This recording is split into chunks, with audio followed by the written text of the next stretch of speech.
Senate Bill number 28 of 2024 be now read a second time. Mr. Speaker, this is third in the series of the so-called Nadco bills, and I have reminded colleague senators many times that we must remain true to our call. Mr. Speaker, we had a very difficult time as a country in 2023, and when we went to the Nadco negotiations, there are many things that we agreed. Senator Mogeni, from the minority side, represented his side of the Azimio side, and I want to believe he will have a thing or two to say as he seconds this bill, actually, Mr. Speaker, because he was part of the deliberations. He knows very well the presentations and the submissions that Kenyans made to us for, I think it was close to a month at the Bomas of Kenya, where citizens felt that there are certain things that were not right in this country, and they wanted us to address the same. Therefore, we came up with about 9 bills, 3 of which we have since dispensed with as a House. We have 6 more, including a constitutional amendment bill, Mr. Speaker, that is before the Justice and Legal Affairs Committee.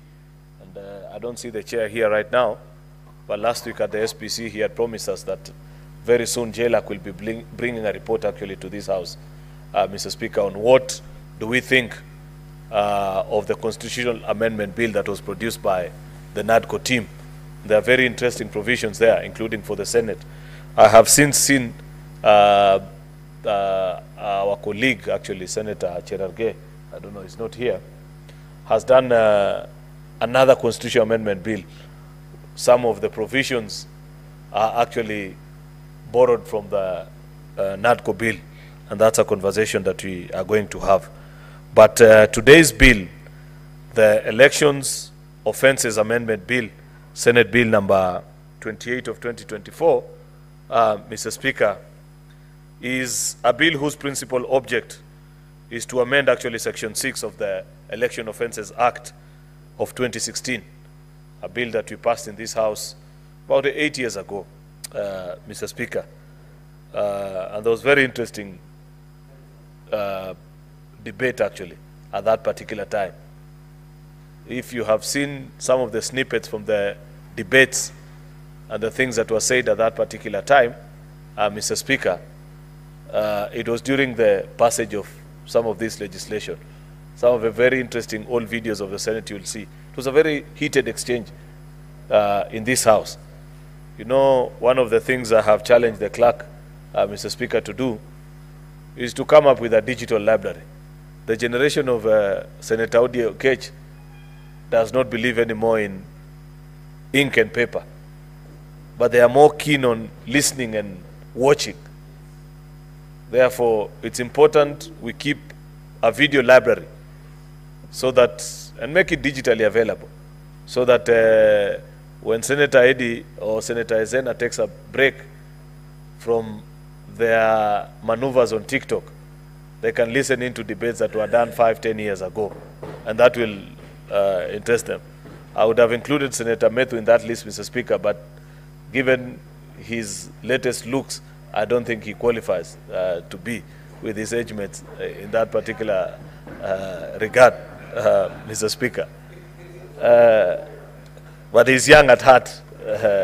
I'm not sure about that face, Mr. Speaker.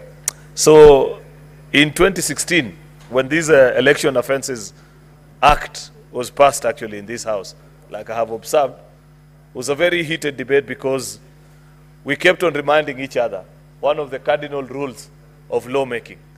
In fact, Mr. Speaker, it was the first time I heard these words by then Senator for Bungoma and now the Speaker of the National Assembly, that as you pass laws, please think of that law in the hand of your worst enemy and you on the receiving end of that particular piece of legislation.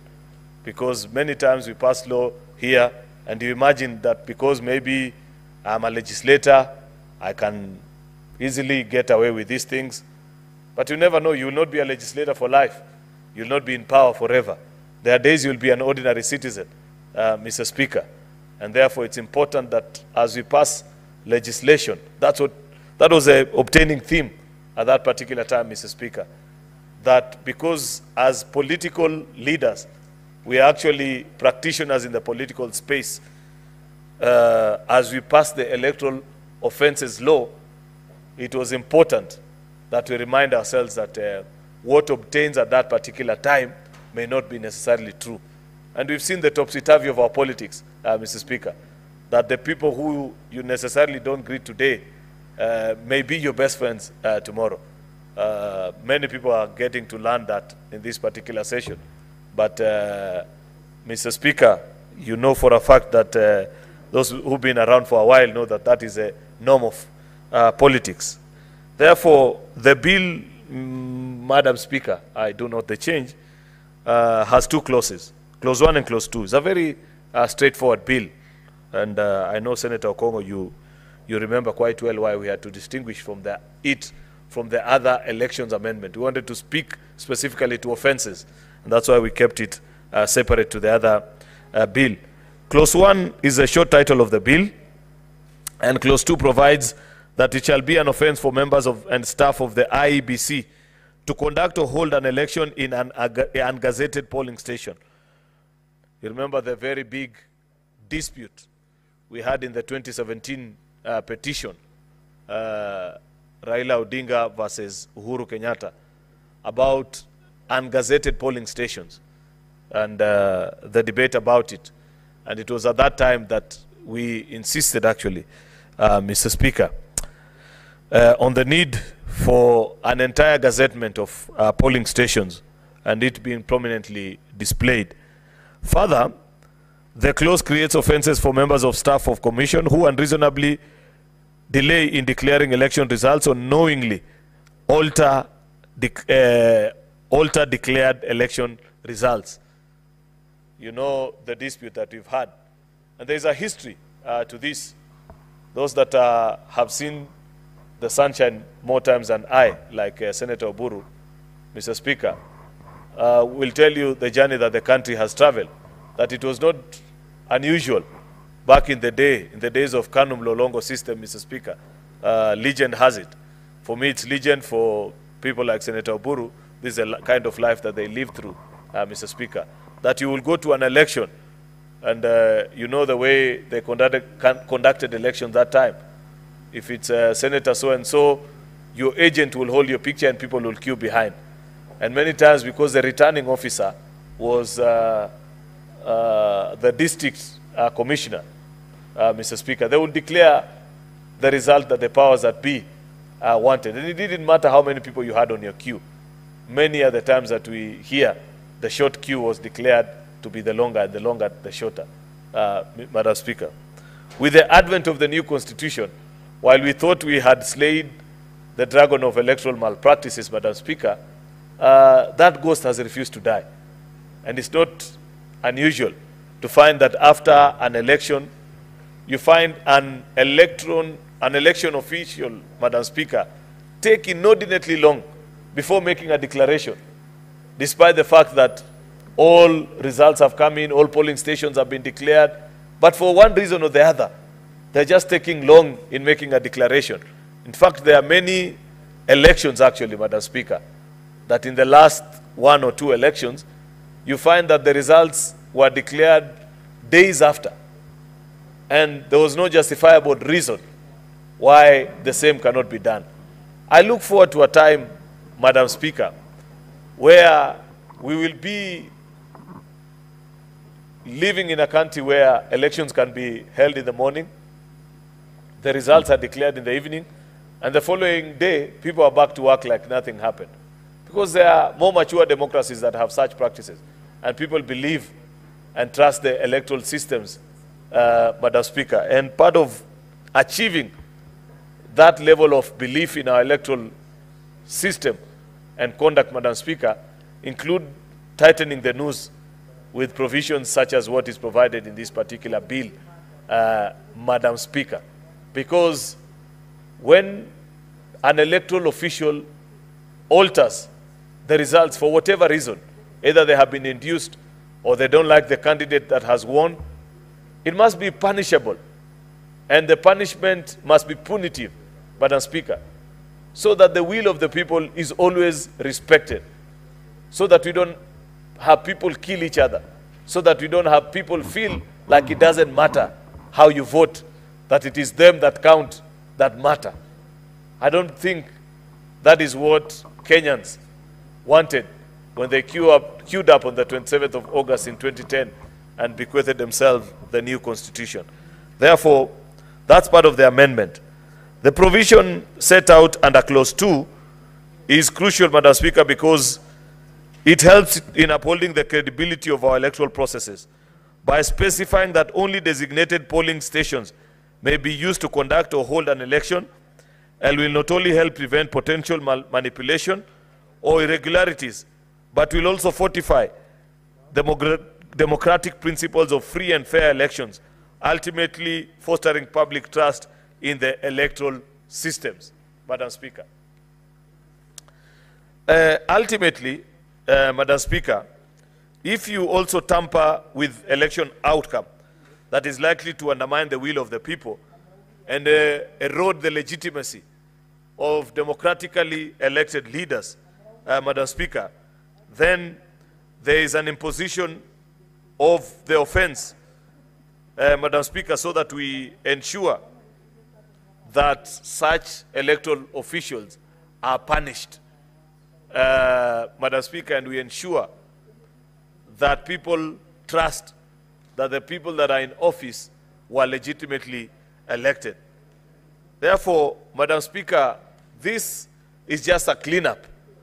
Like I had told you, you remember, Madam Speaker, this was still at the time where there were disputes about how elections were carried out, who made a declaration here or there, whether it was rightfully done or not, Madam Speaker. Therefore, I really believe, Madam Speaker, that this is an extremely important piece of legislation, which I want colleague senators to support so that we can conclude on this conversation and ensure that we tighten the noose in terms of belief in our electoral processes, Madam Speaker. I wish to state that the integrity of the electoral process is fundamental to the proper functioning of a democratic society, and therefore I urge senators to support this bill and make any further addition. But remember, there is a cardinal rule that we agreed on how we are going to treat these so-called Nadco bills, Madam Speaker, that even by amendments, they have to be negotiated in a bipartisan way, that you need the nod of yours truly and Senator Stewart Maza and the team that he leads to concur, because there's a long, rigorous way which we arrived at these bills, and Senator Okongo Mogeni knows that we worked long and hard deep into the night sometimes to agree on some of these provisions. But nonetheless, as a legislature, we have the full authority and the final say in terms of any piece of legislation that takes the full force of law. We are the final body. Therefore, it is not to gag members in any way, but just to remind them of a cardinal principle that a good turn deserves another. And when you reach an agreement, it's always important to honor it. Therefore, Madam Speaker, with those many remarks, I beg to move and request my colleague who served with me in the Nadco team, the Senator for Nyamira, Senator Okongo Omogeni, Senior Counsel, to second. I thank you. Senator Mogeni.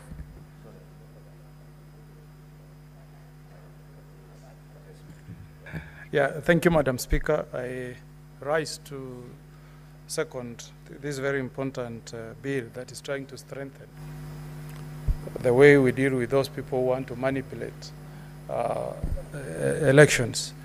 Madam Speaker, when we sat at the Nadco team, it was very clear that the intention of the people of Kenya is that we should have free, fair elections that are not manipulated either by the candidates or by the members of staff of IEBC. And Mr. Speaker, Kenyans also want those who are tasked with the running of our elections to take full responsibility for any manipulation or any interference in either the counting or the tallying of votes that are received by candidates. That's the only way, Madam Speaker, we can ensure that elections should truly reflect the free will of the people. Madam Speaker, there are many countries, many jurisdictions where elections are closed and the results are known almost at the close of the hour. I was privileged, I believe in 2020, I may not remember, between 2020 and 2021, I was invited by the Secretary General of the Commonwealth, Madam Patricia Scotland, to be an observer on behalf of Kenya in the Bahamas. And Madam Speaker, the elections in Bahamas closed at 6 p.m. By the time we were going back to our respective hotels at 9 o'clock, the Prime Minister, the new Prime Minister who was taking off from the outgoing Prime Minister, was on TV. Within a record 4 hours, Madam Speaker, the results were out.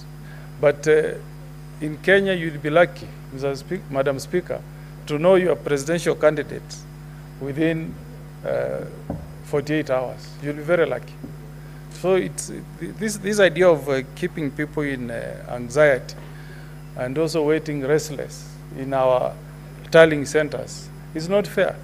Madam Speaker, I have my own personal experience. Elections are conducted on a Tuesday, Madam Speaker, and you will never be handed a certificate to come back to Nairobi as a member of parliament or a senator till the third day. And there's this fear among candidates that if you get out of a polling station, your results will be altered and the certificates of a winner can be given to another. It is inhuman, Madam Speaker. It is totally inhuman, Madam Speaker. You stay the first night in a tallying center the whole night. You stay the following day. You get your results, so your certificate the third day, Madam Speaker. We cannot justify why we should be treated to such inhuman treatment by the officials running our elections. Madam Speaker, with the technology, with enhanced staff for IEBC, we should know our results in real time. And what makes it worse, Madam Speaker, we are among few countries in the world where we do 6 elections in one. So you have to wait for the counting of the presidential results and the tallying, go to governor, go to senator, go to member of parliament, women rep, and finally to MCA. And Madam Speaker, it's now going to be worse because we also made proposals to allow the presidential elections to be counted, tallied first. And you can imagine how contentious presidential results can be. So if we don't create this offense of unreasonably delaying results, people can wait even up to 4 days. So these are very progressive proposal, Madam Speaker, and we want to challenge when we recruit new commissioners to IEBC, this should be top on the agenda, Madam Speaker. Even down here in Lusaka, when Akainde Ichilema was being elected president, we were in Zambia as observers. I was there with the Speaker then, Ken Lusaka, Madam Speaker. And I was pleasantly surprised that their results are released in a much quicker time than in Kenya, Madam Speaker. So I urge colleagues to support this very progressive amendment. This is actually for our own good as politicians, as people who run in elections. Senator Kalwale, you know how long it takes for you to get your results as a senator. I'm sure nobody here gets his results on the same night when the voting comes to a close. You'll be lucky to get them the following 2 nights. I don't know what the experience from Nakuru, but it takes a very, very long time. And Kenyans who appeared before us at Nadco were not impressed at all. The aspiration and the wish of Kenyans is that this should be done in really time. The other offense, Madam Speaker, that we are trying to address is alteration of results. Madam Speaker, I was privileged to handle the Raila Odinga election petition in 2013. And there is this defense that election officials will always put in their responses. They will tell you that this was an intentional mistake in, how do we call it, transmitting results from Form A to B, where you will find that a candidate in Form A may have scored 200, but when you go to Form B, when tallying is happening, the results will be exchanged with another candidate. And when the officials come to court, they will say that this was an intentional mistake, not deliberate, but an intentional. But you can't joke, Madam Speaker, with somebody's votes.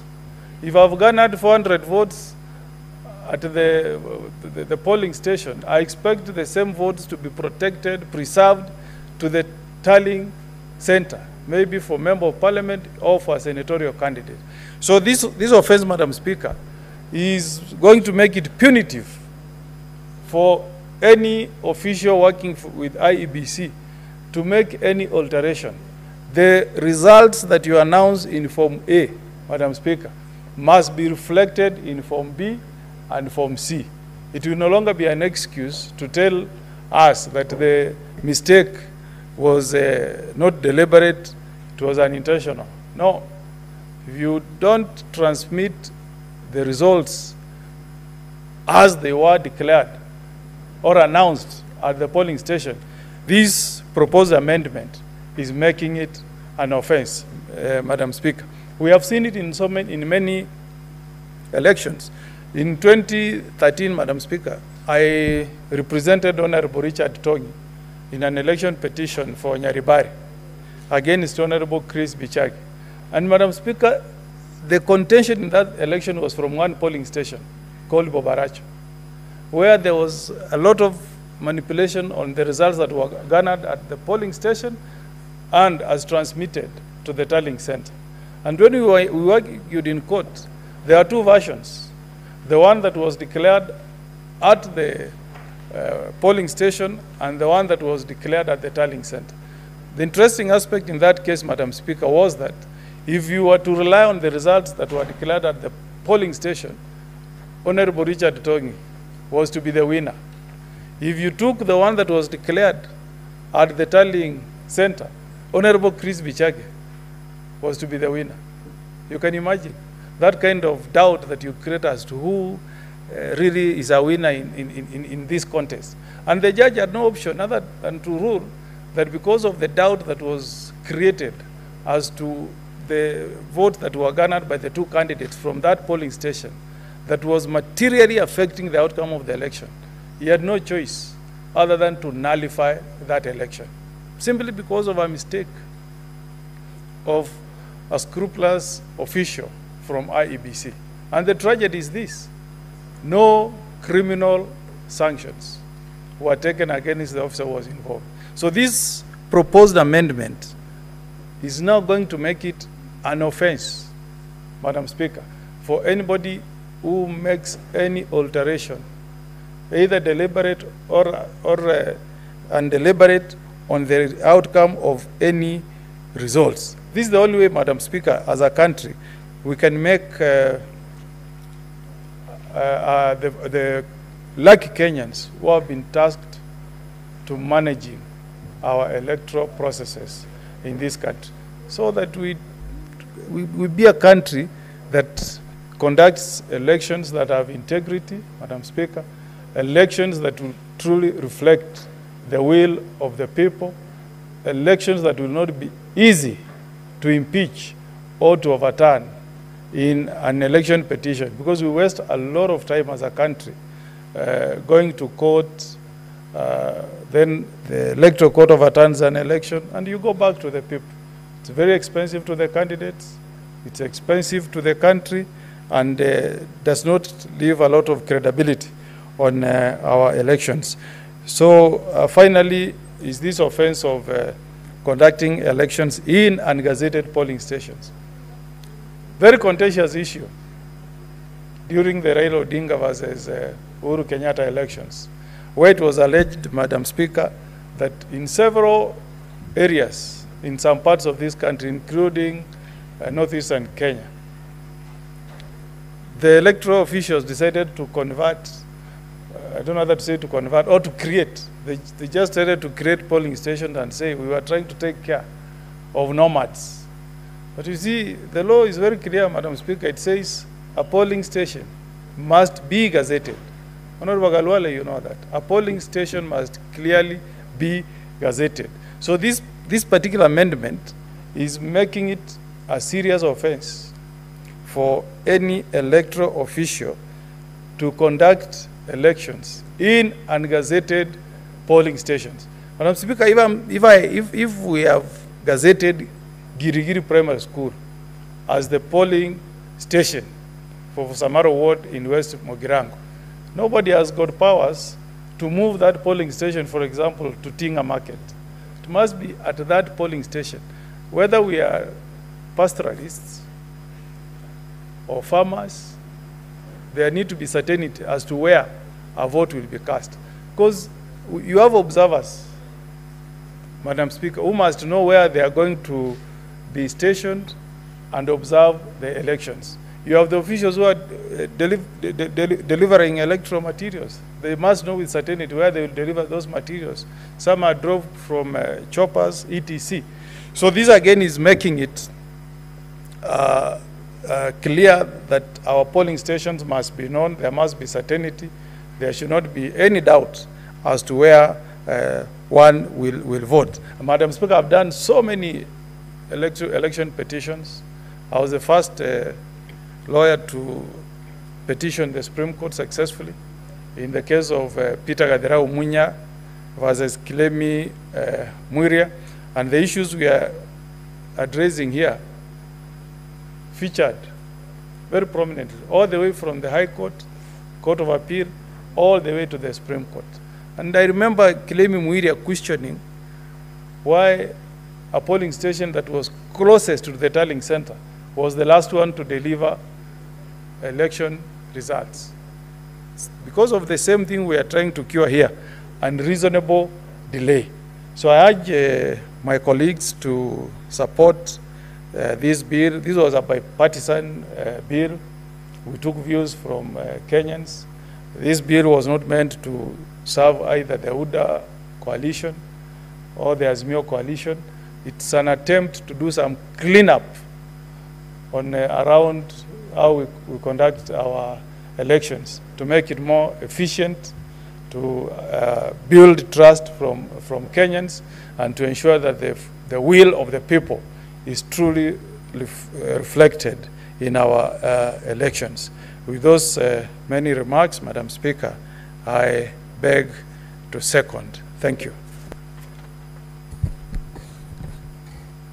Honorable Senators, I propose the question that the Election Offences Amendment Bill number 2, Senate Bills number 28 of 2024 be now read a second time.